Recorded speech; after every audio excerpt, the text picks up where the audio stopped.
You're listening to BQN. Assimilate the audio.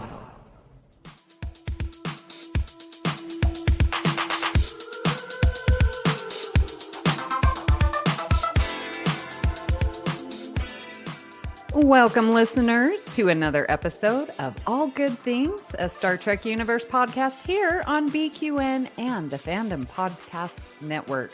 I'm your host, Amy, and with me today are Mark and Kelvin. Hello there, Mark. Hi, Amy. I feel like I just saw you. I know. We have been doing a lot of podcasting together, and I love it. So glad to be back on mic with you again. And Kelvin, hello. Hello. Hi from Manchester. What are you two doing podcasting without me? Is this a sneaky breakaway group? Well, there is a little thing called Union Federation, and we're covering Strange New Worlds. And Mark, we all know, loves Strange New Worlds, so he's been coming on for the past 2 weeks. Wow. And we also grabbed Amy for Cinema Z recently, so she was on with Matt and Laz and I. Wow, Mark, you're getting. Have you retired as well? Where'd you get all this time for? I really don't have any. I don't know what is wrong with me. I know, and you're gonna be putting in more hours. Mm-hmm. You're making time for what you love doing. It's a lesson to all of us. That is right. This is the bridge. All hands to emergency escape pods. Escape pod is here. So if our listeners remember, this is the part of the episode that we dedicate towards discussing new Trek. And this week we'll be discussing the season 2 episode to Ed Astra per Asperia. I think that's pronounced correctly, which is what to the stars through hardship, I think is the Latin translation. Anyway, it's a beautiful courtroom episode that I would love to discuss with you guys. So what are your thoughts? There was a lot of hype online for this episode through the people who saw the premiere because it showed episode 1 and episode 2. So people were saying, you're going to love it. And I am always quite interested when other Trekkies say it's going to be great because it could go either way. I could build myself up and then be disappointed if it's not as good as the hype. Fortunately, it was. I put a tweet out the other day and said there was no pew-pew firing starships. There was no big special effects or, twists and turns. It was just great storytelling, great characterization, and a fantastic guest cast as well. So, yeah, what a Trek at its core of a message of an episode. Loved it. Yeah, I agree. This episode, after watching it a couple times, really is amazing. It's generalized enough to cover many different types of civil or social injustices. The wording and the vocabulary that they use is just spot on. It was fantastic. Oh, so much good. I'm surprised that the fan response was so good, especially like the modern, like younger audiences that might not be used to like Measure of a Man and episodes like that we grew up watching and enjoying. There hasn't been a lot of that with the new Trek, and they are used to, as Kelvin, as you said, the pew pew kind of action adventure Star Trek. And so for us to take it back, and there is like this, TOS court martial or menagerie or Measure of a Man or Drumhead. It's another episode like that. And have it be so well received, it made me feel really good because I'm like, yes, this is solid writing. This is solid acting. This is really interesting and thought-provoking and Star Trek at its best. So I really enjoyed it as well. Do we feel that obviously this was very legal as an episode and they were referring to case law and, this trial of Una, the ruling of that decision in well, certainly in the English legal system, would be harked back on if there were future augment cases. Now, because Strange New World is set in that time period, it kind of got me thinking afterwards, well, the augment ban is still in effect 100 years later, 150 years later, because Bashir's his dad was sent to jail, wasn't he? So was the episode almost hindered a little bit because it was set in Strange New Worlds, whereas if this was a modern Star Trek, it would have been more of a celebration ruling. You know, Una got off, great, but it didn't really do anything for other augments generically. So that was the where my mind went to it afterwards of, this is great, we've got Una back on the show, but there's still no victory really for the marginalized.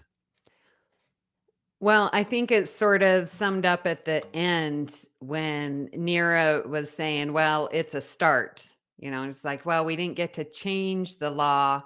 And then Nira says, you know, well, yeah, it's a start. And I'm, you know, proud to see you being led by a commander who's a Illyrian. And that was a touchstone to me to say, okay, it's a start. Here in America, we had an African-American president, Obama. He was our commander. We were serving under him. And boy, that didn't progress us much. I mean, it sort of threw us back, but it's a start. There has to be a first. And so to me, even though in America, I just feel like politics is so going backwards and social injustices are going backwards, but yet that Obama era, that was a start. And I'm just hoping we can get over that hump and get moving and progressing forward again. Well, it was, you know, with Obama, it was 2 steps forward and then 3 steps back with his successor, which will be nameless. Yeah. And now the current president can't take any steps because he falls over. He does. So, did you feel that this episode was specific to racism? Did you feel it was specific to LGBTQ issues? I like what you said, Amy, how it was generic enough to speak to different marginalized audiences. And I found it very interesting then that you started going on about Obama and the racial aspect. For me, I looked at this as gays in the military. You know, the kind of don't ask, don't tell. Especially the kind of the plea bargaining of, if you just go away quietly, we'll pretend we never made this mistake. And a lot of that went on in the military. So that's what I love about this episode. It speaks to different people who were affected differently. Clearly, I saw this as an LGBTQI plus storyline. What a shame we didn't have this the other week when we had our Pride episode. It would have been a great inclusion. But yeah, I was all about the serving gays in the military with dishonorable discharges, and that's what spoke to me. Yeah, one thing that I thought was very powerful, and to recognize, you know, what is just, and just like, well, if the law is unjust, how can we trust you, those who created the law, to dole out justice? That is illogical, that I'm going to trust you who created these laws, and that you, Starfleet, i.e. government, might have unknowingly now become the prosecutors, you know, that you are, you know, oppressing the marginalized communities. And it may have been unknowing, because they said a line must be drawn, but the line needs to move. Again, because of when the law was created, you have to look at when it was created and where we are now. And these case by case, these cases that come up individually, we need to look at, again, just individually. Can we give some special recognition to the guest actor who plays Nira this week, Yetedi? What a signing. Where has she come from? Right? She's definitely left us wanting more. Yeah, she was amazing. Every scene, she stole the room. I mean, she was a strong presence. Amazing. All right, well, let's get to today's discussion where we are going to go into our Shuttlecraft series, part 5, and discuss TNG Timescape. Now, listeners, as I was preparing the notes, I was thinking this was a time travel series. And so my notes are based off of time travel. But before we do that, let's talk about the shuttlecraft. I was very impressed with it. And it was so luxurious. This is not a normal shuttlecraft. I remember, what was it, season 3, Elbaz, or was that even, what was the one? Elbaz was Time Squared, which was season 2. Season 2, yes. So I'm used to seeing a shuttlecraft like this. And so I'm going to ask, like, where is this? Is this the quote unquote captain's yacht? Kelvin? No, it's a runabout. So this is, and that's different than a shuttlecraft? Yeah. So these are the vessels that Deep Space Nine have. So I was only actually consciously thinking this morning, they never actually explained why the Enterprise D had runabouts in the story. It was just they're on a runabout. Now, by this point, DS9 had been airing for 2/3 of its first season. And apparently the budget, the arrangement was that TNG would contribute some funding towards DS9 by designing the set of the runabout. And as a payback, they got to film an episode using the runabout set. So that's what they did here. But DS9 built it?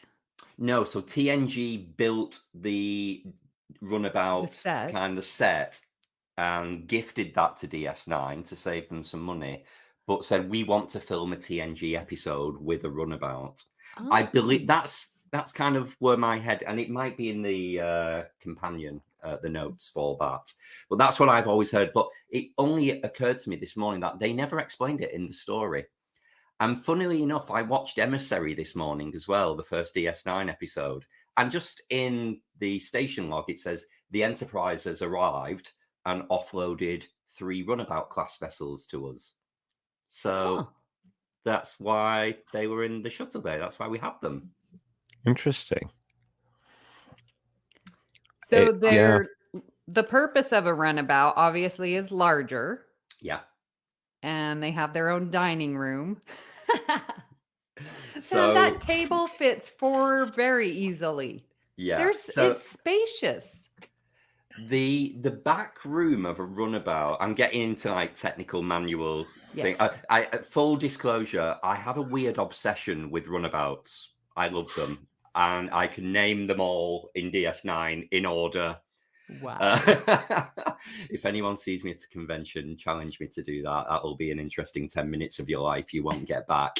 But the back set is modular, so it can lift out, and so you can have it as like they have as comfortable dining, or it can be more equipment based or like a laboratory, but you don't ever on DS9, with the exception of 1 or 2 very small scenes, see that view of a runabout. So they went to all the expense of building that back room, and then in DS9 only really showed the cockpit. Oh, interesting. Now, does a runabout have beds? Yeah. And you could see in that dining room, they were like little bunk beds on the wall, alcoves in the wall. Yeah. Okay. Yeah. Didn't we see that in DS9? What, the bunk beds on a runabout? No, we saw them on the Defiant. In the crew quarters. I'm just going to insert a little piece of headcanon here. So on DS9, every time they get a new runabout, they name it after one of Earth's rivers. So all of the Danube class runabouts are named after rivers. So you've got the Rio Grande, I've heard of that one. the Rubicon. Oh, yeah. So and this runabout never got a name. You know, they're all named. They're their own vessels with a registry number. They're not just a shuttlecraft. So it got me thinking, if this was Picard's runabout and it was a river, it might have been the Seine, which is a river which runs through Paris. Yes. So in my headcanon, this is the USS Seine. I love it. I love it. I've been on a river cruise on La Seine. Oh, did you see Notre Dame? Yeah, I did. It's my Me favorite too. cathedral. Absolutely love it. With those flying buttresses. Oh, I love it. All right. Well, now let's talk about the time travel. Oh, you know what? Our listeners might not be familiar with Timescape. So does anyone want to do a quick rundown? Well, Mark, you love a scene-by-scene analysis. Yes. Kelvin seems to have this one more memorized. Kelvin, you take it. Okay, so Picard, Troy, LaForge, and Data have been to a seminar, like an event away from the Enterprise, and they are returning via runabout, and they can't find the Enterprise D. And there are some strange kind of effects going on which cause people to freeze, and then they find out time is moving quicker through some rotten fruit, and they find out that subspace has been fractured and time is moving at different speeds in different areas. They locate the Enterprise D, which is nose to nose with a Romulan warbird, and they have to figure out why time has been fractured and to correct the mistake. They find out there are some aliens that breed the young in the Romulans' warp core, which is an artificial quantum singularity. And when the Enterprise initiated a power transfer beam to help the Romulan ship, that's what fractured subspace and got them all into this mess. So they have to calculate how to reset time and get us going again and undo some of the things in motion, like a warp core breach. Very good synopsis. Oh my gosh, you covered everything. So, in this episode, we experience a plethora of times. We're moving forwards, backwards, fast and slow and really slow, like nearly frozen. So, I'm going to ask you, what in your life would you speed up, move slower, and reverse? And for about how long would you do each of those? It's such a funny conversation, this, Amy. I say this, you know, when you've been on holiday, Yes. and you're coming home, and you say to yourself and your friends, it feels like we've just arrived. I don't know where the time has gone. So it's those really recreational moments, I guess, are the ones you would want to slow down and savor. And it's a very woke term, isn't it? And a modern term, but that kind of being present and being mindful and kind of taking it all in, so you really appreciate the time. So those are the ones I would slow down. And then I suppose the exact opposite would be, well, work. If you are, you know, you've clocked on for the day, you're not particularly engaged, no pun intended. You're really clock watching until 5 p.m. when it's going home time. That's not to say I don't enjoy my job, but there are those days where you just want to get to the end of it. So yeah, those would be the times I speed up.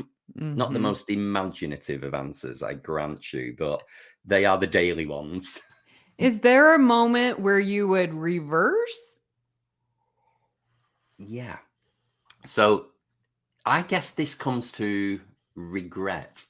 If you think of the episode, you have to reverse time to do something to stop time flowing forward, like Beverly Crusher with the disruptor blast. Mm-hmm. That's a great example of this. So they had to reverse it until the disruptor didn't shoot, move Beverly out of the way so that when it did shoot, she didn't get shot.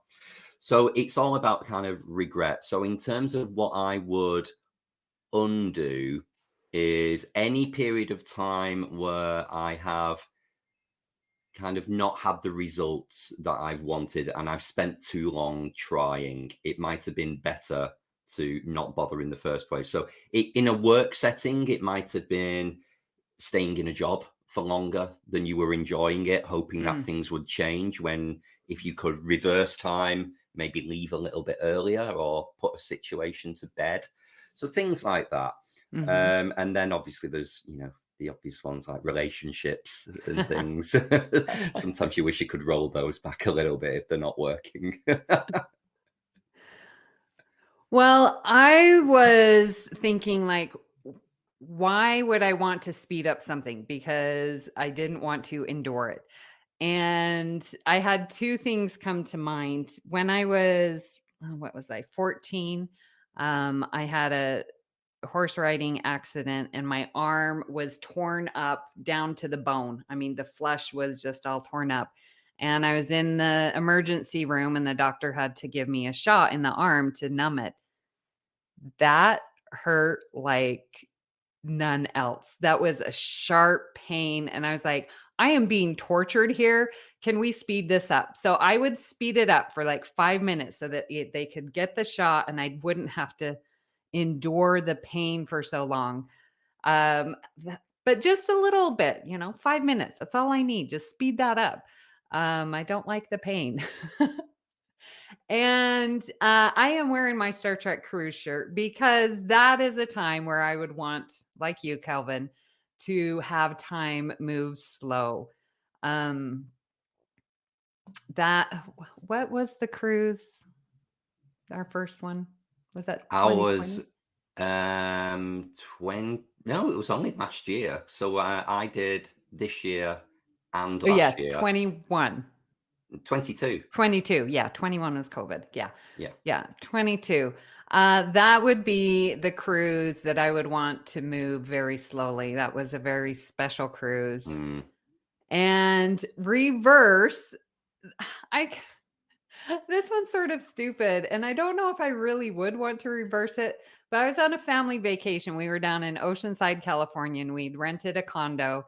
And there was this beautiful sunset, and we were all in the living room of the condo. And I was like, you guys, look at this beautiful sunset. And I go walking out, but I didn't notice because I was so focused on the sunset that the screen door was closed. And I smacked right into the screen door. The screen door went flying off its hinges. And I'm like, what in the heck? Can we just reverse that and let me open the door before smacking myself into it? However, I don't know, would I really reverse that? Because that brought us many family laughs afterwards. I guess if you're comfortable being the butt of the joke. Wow. Oh, yeah. So walking into a door, I would reverse that. Mark, how about you? Well, I think speeding up, Amy, you I like your story about getting the shot. I was like, yeah, that's something that everybody on the planet would want to speed up. Maybe sitting waiting for your car to get repaired at the auto shop. Let's speed that up. Things like that. It's just monotonous. Like you keep looking at your watch. Come on, are they done yet? Yes. Something like that. As far as slow down, vacations, obviously, like stretch that out. Just make it every moment last for that vacation. And I went a different direction with things that you would reverse, because in my head I'm like, oh, like every time you've ever been on like a fun ride or been like, if you've been downhill skiing, and I was like, oh, I want to do that again. It's like, yeah, just press the button and then all of a sudden you're back at the top of the hill. Woo, back down. Yes. Oh my gosh, good example. Yes. Yeah. So that's my thoughts. Well, obviously we cannot control time like that. But to our perception, there are moments in our life where it feels like time flew by, or where it's like, oh my gosh, I'm enjoying this moment. It's lasting forever. And it's interesting because Data investigates this at the end of the episode, and he's running experiments to see if he can perceive time differently.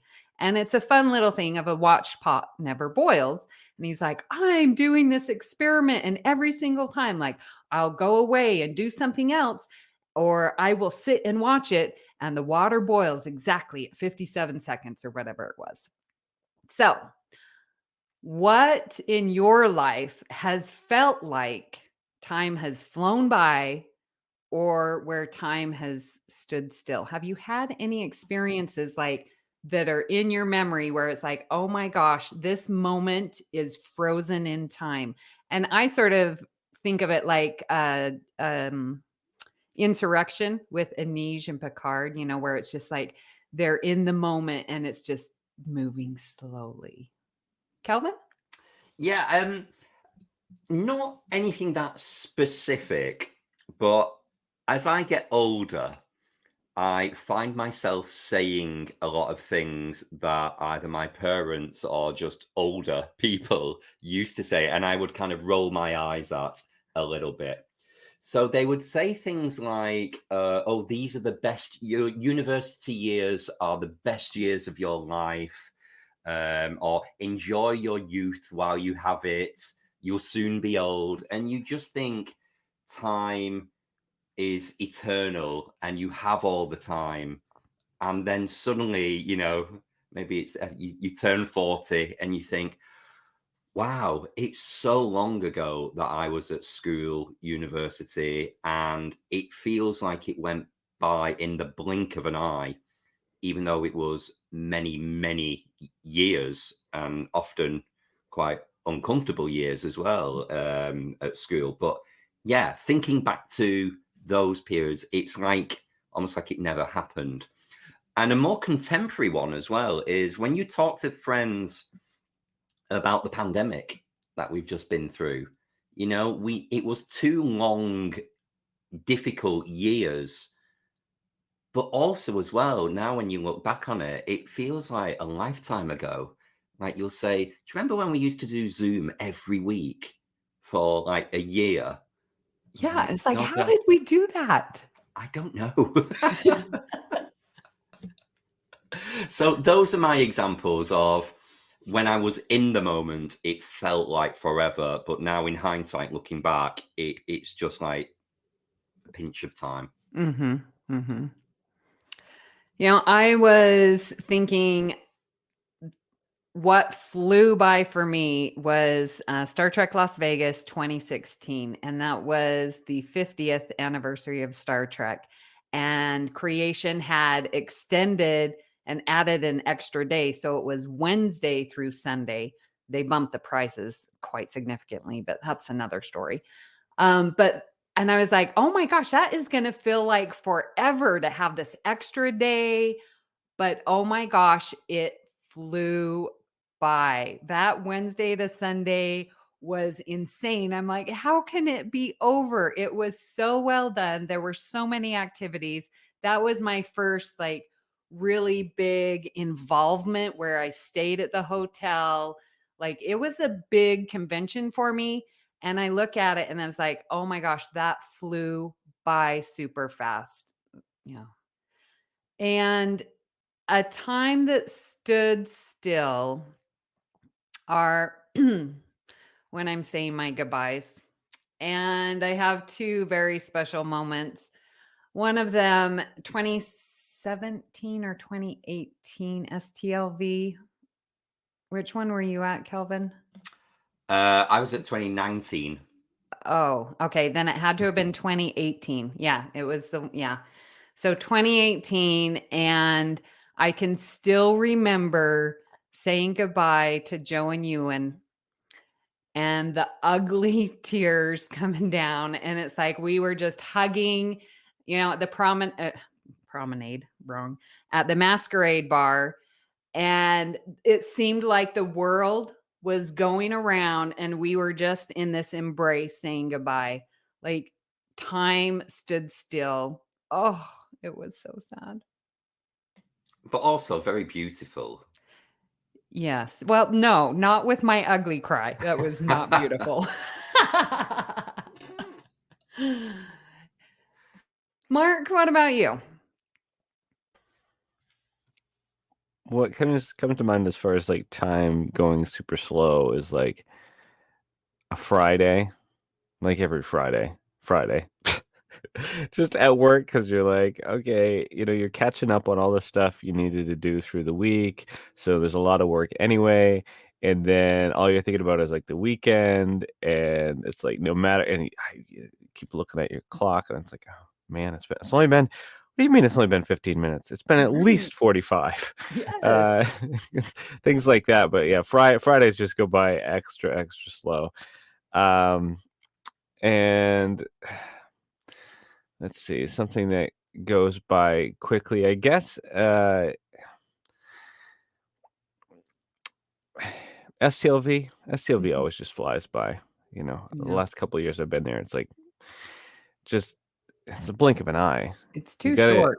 Yeah, it's too short, and you've got to, I guess, make the most of every moment. And I've had a lot of conversations recently with people that were either first time goers of the convention or haven't gone, and they just want to sort of process with people. But there's these discussions, and people keep bringing up the fact that it isn't about the panels, and it isn't about the celebrities, and it isn't about any of that. And I mean, I knew that the first time I went because I was sort of like, I want to meet the people that I've been Zooming with. I want to meet all of you guys. And yeah, to me, that's the important part of these occasions. Now, Star Trek brings everybody together, and seeing your favorite actors is cool.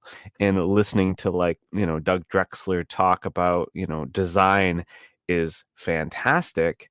Like, man, I've loved some of the really cool panels I've got to sit in on.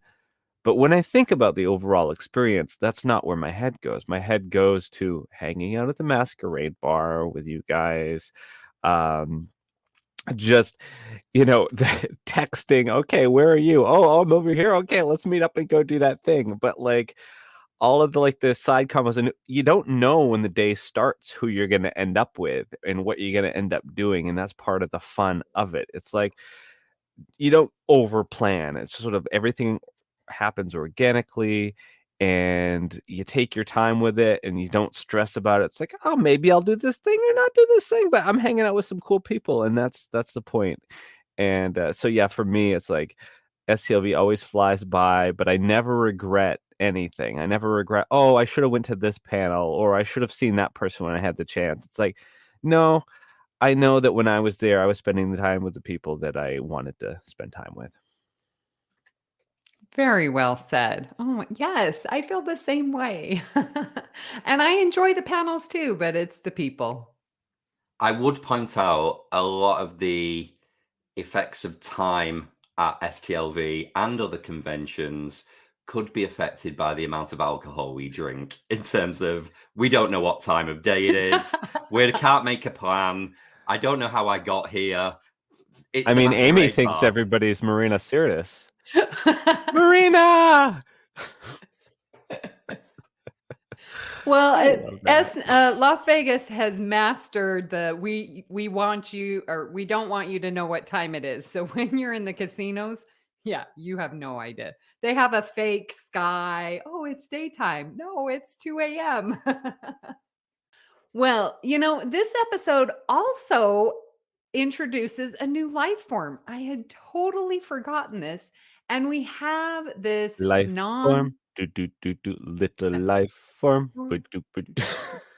Where are you? Yes. And they're non-corporeal, but they have organic material. There's some kind of time energy being. So what did we learn about them? And we never see these again. And there's not even given a name. No name, no repeat show. All we know is that their infants live in a black hole. So yeah, it's a great point that you raise, Amy, because they're from another plane of existence. They're non-corporeal. They had to take over a form of a Romulan in order to communicate. So it must be some kind of almost like caterpillar to butterfly effect of the young are corporeal and in the gravity well, and then at some stage in their development become non-corporeal. So that's quite interesting in itself. But yeah, we never hear of them ever again, or they don't get a name. Well, and like, how did they get to our time? Because the one guy said, well, our young, we thought the Romulan engine was a artificial gravity well, and our young went in there.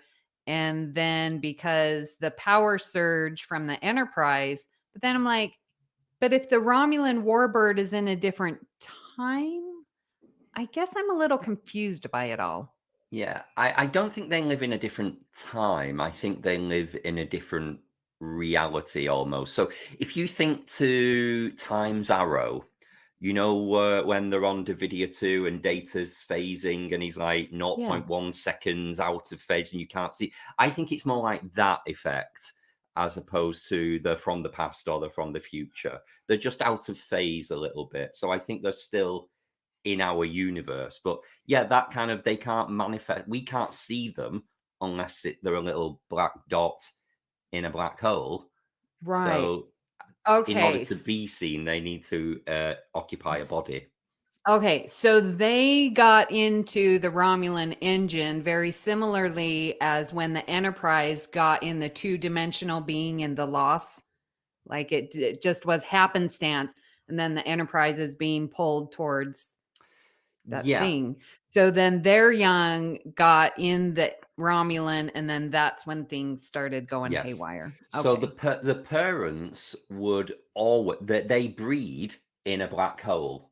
And so they were putting their young, they found this black hole, they put their young in the happy days, but then they didn't know it was a Romulan artificial engine core. They just thought it was a normal black hole. So the aliens made an error, which led to all of this fractured subspace.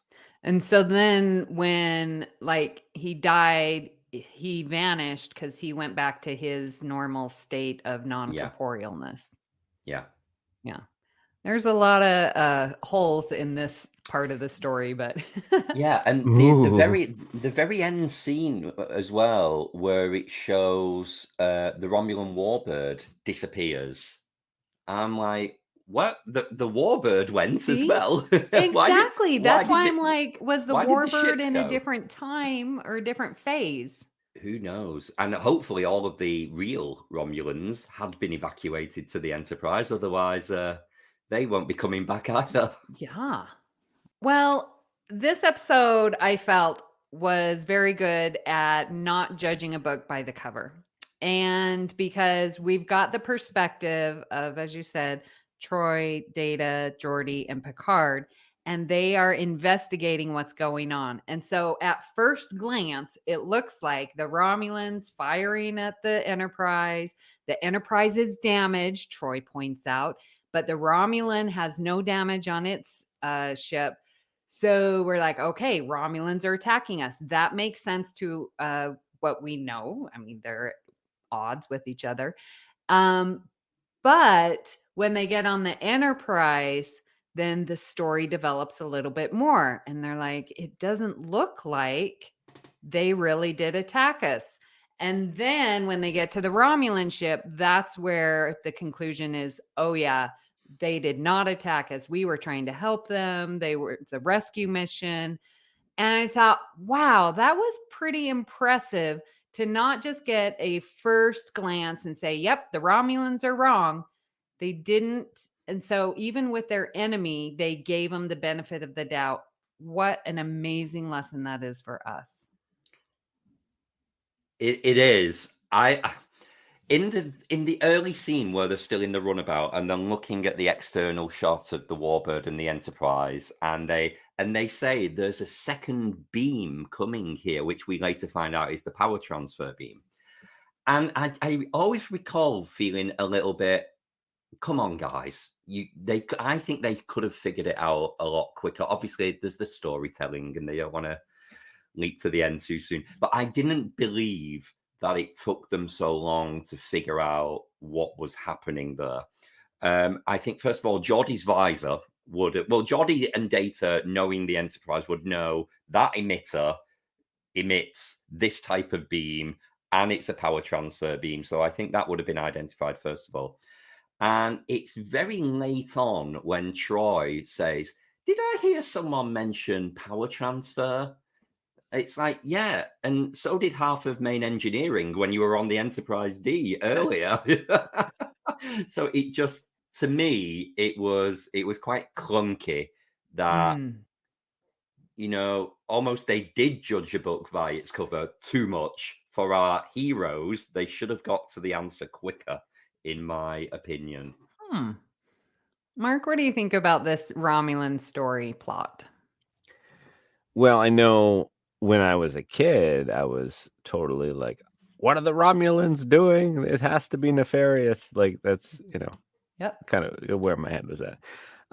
But especially listening to Calvin, it's like, yeah, he made a very good point that our heroes, given their years of experience and technical know-how, should have probably come to it a little sooner.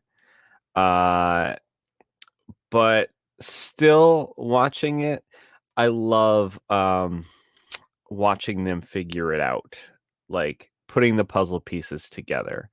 I think that's what makes the episode fun, is them discovering the little puzzle pieces and putting it together and going back and forth between the ships and having everybody frozen. And they got some good actors in this episode to not blink. I had my eyes on everybody's eyes, and I was like, Me is somebody going to blink? too. Somebody going to blink? And nobody blinked. And I was so God watching, love can them. we see them breathe? Yeah, right? Oh, it was really good. I think, and you're right, I love looking for those details. Special shout out to Adam Nimoy, who was the director for That's this right. episode. He only did a couple of episodes, didn't he? 2. And this must have been a horrendous episode to direct. I wonder how many takes it took every time someone blinked, every time someone twitched. And I noticed in all of the scenes, certainly on the Enterprise, it would, if you picture like Worf in the transporter room, it would show the wide shot with Worf's face, and then it would very slowly zoom in to Picard, Troy, whoever, to continue the conversation, because you couldn't just expect Michael Dorn to be stood there in the background for a minute and not blink. Right. So that was the deliberate camera angles. But there is a scene where someone almost like sways a little bit, and it's one of the extras who, in the transporter room, they're the security guards who are greeting the Romulans as they're beaming on board injured. So there's 2 transporter chiefs kind of escorting them with phasers, and you just see one of them sway a little bit. So that was the only one I saw. I like the twist and turn, because each time on the Enterprise, like, we see Riker on the ground with this Romulan standing over him, and Troy's like, we can help Riker. And then she goes to sickbay and see a Romulan, doing what's it called? Disruptor. Yeah, a disruptor getting Beverly in the gut. And it's like, oh my gosh, this is terrible. But then each of those cases, it was explained, oh, Riker fell down. The Romulan was coming to pick him up. And the Romulan's like, no, there was an alien. I was shooting at her, but then she disappeared and it got Beverly. Like, that was pretty cool to see the twists and turns where the Romulan wasn't the enemy in this episode. So it flipped it on its head. I like that. Well, talking about things that we like and don't like, let's get moved to our assimilations and regenerations. So some assimilations that I had. It was very interesting that just with a mere scan, we can now determine how much aging should have taken by the minute. Like, no, that's not true. In order to know how much life you should have lived, wouldn't you have to know your death date? I think that's a very good point, but I think biologically cells age. So I think you can measure the aging of your cells, and I think that's more what they were going to. Sorry to mansplain that at you. Okay. But yeah, but also as well, I just so I've been a bit hungover today. I'm not going to lie. So I've had a very heavy Star Trek day. I've just been watching lots. I watched All Good Things again today, and they did very similar, where Crusher says about in a matter of minutes you've accumulated 3 days worth of memories, Right. and that's the quick tricorder scan. It's like, oh, you've got loads of acetylcholine in the hippocampus. It's like, oh, really? And you've just straight away said that's 3 days worth of memories. So it's a bit science, it's a bit medical technobabble, isn't it? Yeah. We also had, speaking of things speeding up and aging, we had that fruit bowl on the table, didn't we? A lovely bowl of fresh fruit. So, and then Picard reaches for the fruit once he notices it has gone a bit moldy and aged. And then in the background scene, it kind of continues to putrefy, is the kind of the technical term you would use for rotting food. And it just becomes like a mush. So yeah, that nice attention to detail there. Oh man, there's so much to love about this episode. I love the reveal of that Romulan alien sort of not frozen on the Enterprise. I think it was in the sick bay when they walk by, and she sort of inhales and then exhales, whatever, after everybody leaves. Even after all these years, that part still gives me the creeps in the best way. I'm like, oh no. So that's cool that they had filmed it in a particular way that just it still strikes me years later. And I also got to give a shout out to the techno babble. I think we've been used to watching modern Trek lately, and they don't get so into the techno babble as we were used to with the 90s Trek. And it's I don't know, it makes me feel good. I'm like, yeah, they're really trying to make it sound plausible, and I love that. It's not just like Time imagine crystal. Yeah, time crystal, or that tool that just like you hold on to it. Oh, imagine it's a hypo spanner thingy, whatever, which they did in Picard. And I'm like, geez, just I don't know. This was just refreshing. I was like, oh yeah, they tried here. Well, and what was pretty cool was, that armband that they needed to protect themselves from the different time before going into that time disturbance. And, Mark, you and I were talking, that's in reference to the animated series where they had their little force field. And they went through, well, maybe it's like subspace and we can protect ourselves and it needs to be skin tight. And they do all this technobabble.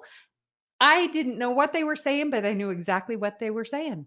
It's the weirdest thing. I'm like, oh yeah, that's going to work. Totally. It's going to work. I've got a special shout on there. I'm going full interior design here. I love the Romulan interiors because I wouldn't associate the Romulans who you see, certainly the predominant Romulan color is gray and green. And for them to have these beautiful interiors that are all baby blue and pink, it's like, I just, on a military vessel, it's like a little girl's bedroom. I love it. So, and you saw that in Face of the Enemy, and it continues through to the Romulan engine room here. And even Neural's office in Unification Part 2, that has the same kind of design and detail. But yeah, it just surprises me that predominant Romulan color schemes are pink and baby blue. Well, Calvin, they filmed a lot of the shots for the interiors of the Romulan vessel inside of a Taco Bell in a mall. So Never. Yeah. You're winding me up, aren't you? I am. Damn you. I fell for that. It is believable. Mark, you're so funny. That's like Janeway and Paris in the Time and Again episode where they're basically wearing a Burger King uniform. Oh, I love that. But it was the best Burger King uniform. I love those colors. I know exactly what you're talking about. Okay, so in my headcanon now, this is a Troy episode because she is truly amazing. We get a wonderful callback to Face of the Enemy where Picard's like, well, Troy, you know the Cardassian ships better, so you definitely need to go on that one. And she's super smart. She like knows about the Romulans and the engines and like why that's a gravity well. And she action oriented grabs when Geordi's injured, grabs his time shield thingy, rips it off him. So now he is in the time that is moving very, very slow to save his life. Like, this is a great Troy episode. And I, of course, will assimilate that all day and every day. I couldn't agree more with you on this. And Troy is an officer in this episode, just as much part of the away. You know, we don't need a counselor on this mission. She is in charge, and this is before. I mean, she's only been in the blue uniform a few episodes by this point. You know, this is long before the bridge officers test, and Face of the Enemy was such a turning point and a pivotal moment for Troy that they gave her something more to do. And wrote it in that way as well, that she herself recognizes that episode as a turning point of I can do more in these stressful situations. So yeah, Marina, she rocked it in this episode. Speaking of Marina, there's a great callback as well. The moment after the initial time freeze where Troy noticed everybody else freezing, she was calming herself down, and you notice she was doing the plexing where you tap below your ear. Oh, and my gosh. That's from the Reg Barclay. Yes. That's what she was teaching Reg to do when he gets a little stressed, to plex. So it was nice to see her following some of her own therapeutic techniques there. Good callback. Oh, I missed that. Okay, cool. Well, we do get a 47 reference when their fuel got all drained because the engine had been running for 47 days. Are we going to move on to some regenerations now then? There's a lot to like in this episode. So was there anything that we didn't? Yeah, this was a big regeneration for me. And it can't really be helped, but watching it now with modern eyes, the cheesy 90s special effects of the Enterprise and Bird of Prey frozen in time, you could tell it's like almost like a matte painting, and then the runabout is able to move, but it looked very not real, especially compared to modern technology and where we're at, whatever. So it stands out like a sore thumb now, and it was sort of pixelated. I don't know, it kind of took me out a little bit. And I don't often say that about the special effects in TNG, but this is just a little glaring for me. So, yeah. Very, very, very harsh, Mark. I loved it. I was like, oh my gosh, look at this image. A space battle frozen in time. I was impressed with it. One thing that really annoyed me was that there was the effects of the equilibrium when they put on their time thingamajig. Okay. Why do we need to have this plot point? Just to see Troy faint? I'm not. Oh my! I just get a little busy there. Catch me. Catch me. I mean, it's just. I know guys love to see women faint for some reason. I don't know. But I don't think really needed that aspect to it. Do you feel that was balanced though? Because obviously this is all about messing with your equilibrium, and so people would faint. Picard was clearly the one who also experienced this kind of temporal narcosis by the his little outburst in engineering. So that wasn't kind of thrown at a woman. It affects men just as much. So do you think it was the fainting as opposed to the effects of the timey-wimey? Yeah, it did set up for Picard to have his breakdown, but it was so different than just feeling faint. But I mean, I guess he was using it longer. So I'll give you that, but I rolled my eyes at that. I didn't, yeah. I loved when they were talking about the deep sea diving Yes. effects, and all I could think about was like submarines when they're going very deep and then they have to come back up. uh it has to take time. They can't just all of a sudden come back up like super Mhm. fast, because if they do, it can really play some negative effects on the human body. And so just that sort of tie-in, I think helped explain it for modern audiences to get it. Like, I understood the reference then, like what they were Mhm. trying to say. And so I thought that was cool. Yeah, it was a good connection. Well, that's an assimilation. All right. I've put a regeneration in here, and this is a generic regeneration altogether, but it's particularly more cringy in this episode. So obviously, you need face-to-face communication on camera for it to be more dramatic. If everyone's just talking over comms constantly in different rooms, it's not as dramatic and it doesn't look good. So throughout Star Trek, when people constantly say, report to the bridge, report to astrometrics, please come to engineering. Dr. Crusher was murder for it. She would always say, can you come to sick bay? I've got something to tell you. And I would always just say, well, just tell me over the comms. Can't be bothered going all that way. Now, for Data to be in engineering and say to Picard on the bridge, can you come down to engineering? And when he gets there, he says, there's a warp core breach going off. There's no transporters. There's no turbo lifts. It's 36 decks down a ladder. It would have taken about an hour and a half to get there for him to say, there's a warp core breach. Yes. So I was like, every time they had to go somewhere, I just felt really sorry for them, going, oh God, but it was just miles to walk. It would have taken them so long to get anywhere in this episode. And I, similar to that thought, when they were, going through the Jeffrey tubes and the, not, why can I not come up with my words? With the stairs, the ladders? What's that called? Jeffrey's tube. Okay, yeah. So they're, traveling to the Jeffrey tubes and they each have a different destination that they need to go to, but yet they're all traveling together? That doesn't make sense. No, it doesn't, because maybe if they're all departing the same area and then they'd separate, but yeah, they wouldn't all be going up and down the same Jeffrey's tube. It's like Right. and I think almost like a spider's web throughout the ship, isn't it? Yeah, and Picard's like, oh, well, they found those people in the Jeffrey's tube already there frozen. So it's like, oh, well, we'll go a different way. And I'm like, but you all are going different ways. Why are you still together? So that sort of threw me out of it.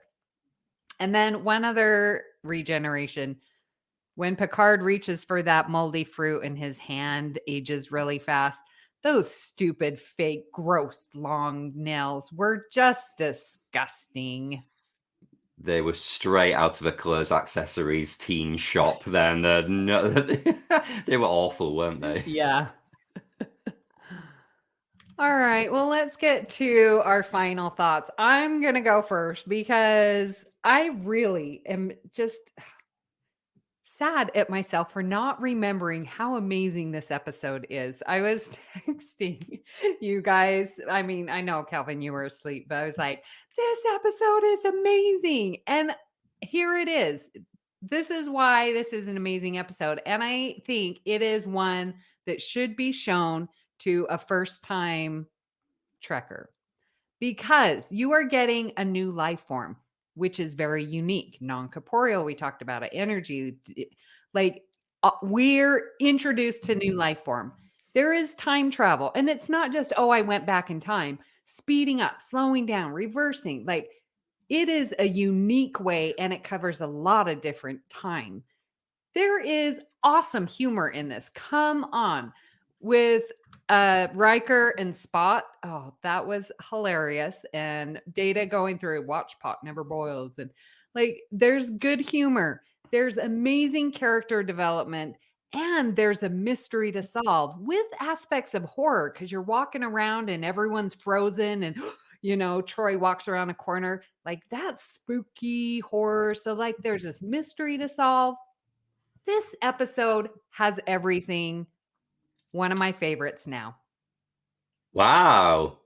I said last week, didn't I? This is in my top 10 episodes. I've always loved this episode. This is very much a go-to. I know the episode line by line, scene by scene. I can have it on in the background on mute, and I know exactly where they're up to. I will point out the irony as well to the listeners that I'm having some internet issues today, and I'm freezing just as much as they did in this episode. So time is moving at a different speed for me. Verified. I think we've coped okay.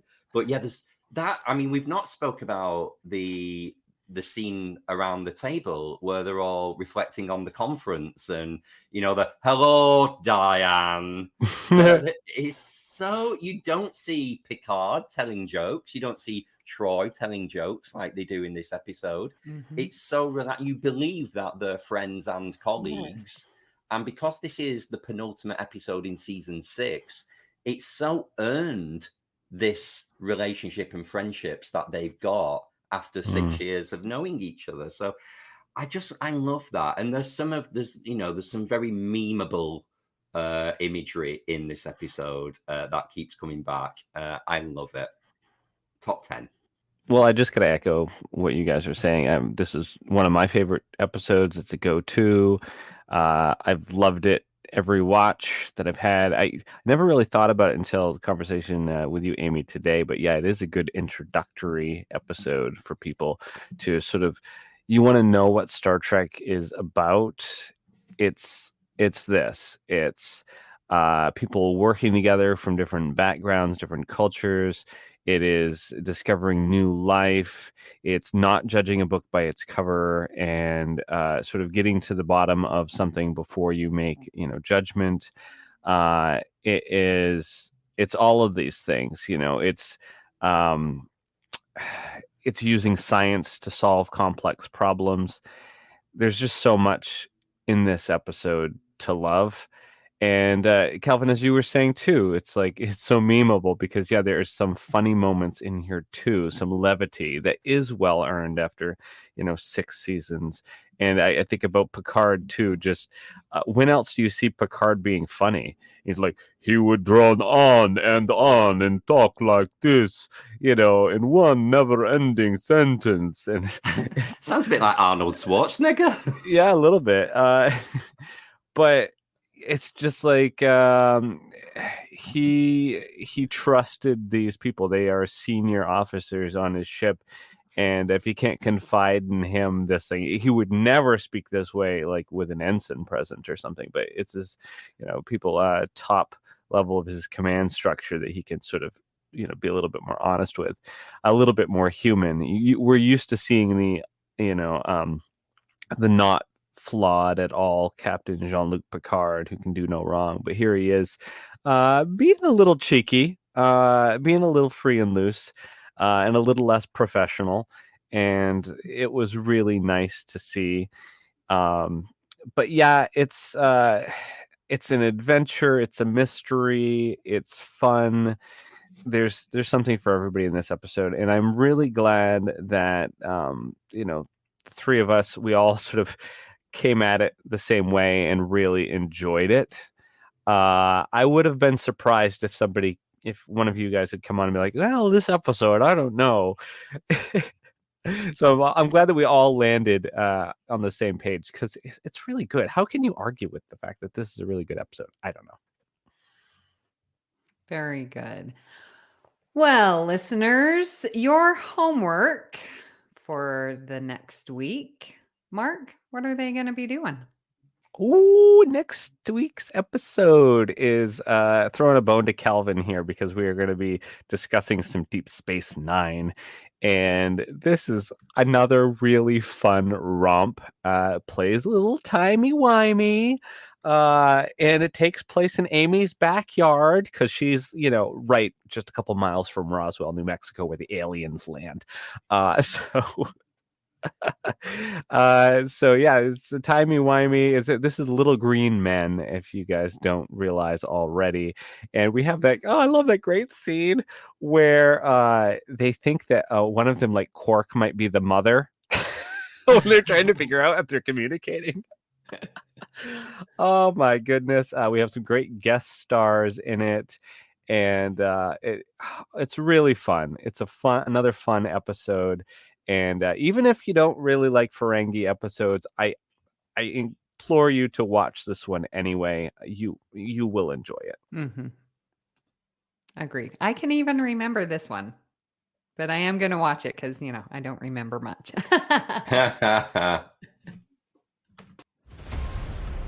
What shows are on BQN, you ask? Well, here's a rundown of some podcasts you might be interested in.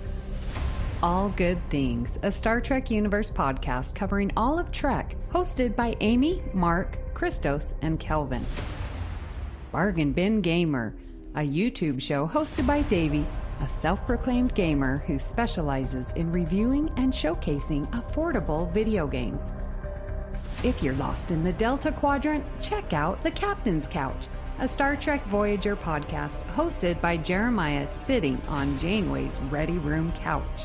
Cinema Z, a film discussion and review podcast showcasing films you probably missed but should definitely check out. Hosted by Mark, Matt, and Laz. Beam Aboard the Galaxy Class, a Star Trek Next Generation podcast covering all of TNG. Hosted by Amy, Joe, Rhea, and Kevin. History with the Szilagys, a snippet of historical events from around the world, hosted by Chrissie and Jason. For the newest Trek coverage, check out Infinite Diversity, hosted by Chrissie and Thad. Test your Trek knowledge with Trexperts Quiz, a Star Trek quiz show hosted and written by Davey.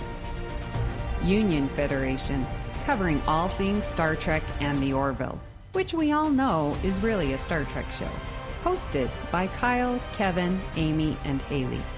Spill the Tea with What's the Tea, Bev? A Trek current events and fan interview show hosted by Christos. And for our Patreon members, we have The Hive Mind, BQN's monthly roundtable discussion with hosts and listeners. It's Green, a cornucopia of topics hosted by Mark, and Amy's Math Moments, a quick look at math moments in Star Trek, hosted by Amy. We know you have a choice of podcasts to choose from, and we thank you for listening to BQN. Assimilate the audio. We would love to hear what you thought of today's episode and hope you'll join our Facebook group, the BQN Collective, to continue our discussion there. You can also tweet your thoughts at AllGoodPod. Please follow the network on Twitter and Instagram at BQN Podcast.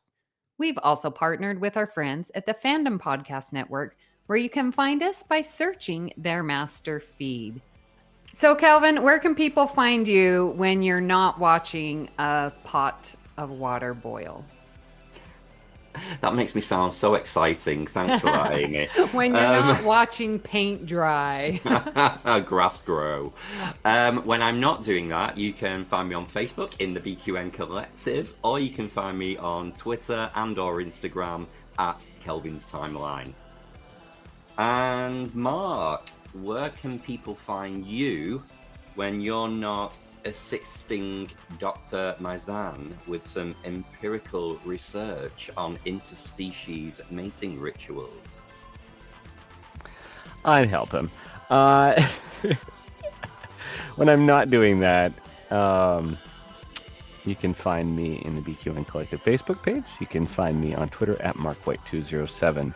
You can find me if you become a patron of the network on Patreon, where I host the show It's Green.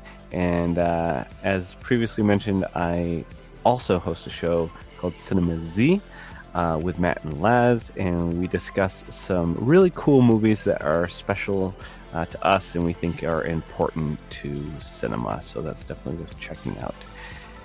And Amy, where can people find you when you're not fixated on some fruits? I'm always fixated on you fruits. Well, you can find me here on the network where I'm co-hosting Galaxy Class and Union Federation. I am on Twitter at Miss Amy Nelson, but my favorite place right there, BQN Collective, our Facebook group. At this time, we would like to thank our associate producers, Mahendran Radhakrishnan and Tim Cooper. A special thanks to Graham Kelly for our opening and closing music, and our very own Mark White for our beautiful artwork each and every week. If you'd like to help us keep all of our shows coming to each week, you can become a patron of the network on Patreon. We'll add you to the Hive Mind Facebook group so you can enjoy It's Green, Amy's Math Moments, and other network perks. With a monthly subscription of $5 or more, you can join our meetings on the Hive Mind Roundtable discussions on the second Saturday of each month. Visit patreon.com/BQN to get all the details. And watch your messages. Thank you for listening. We hope you'll join us as we search out All good things.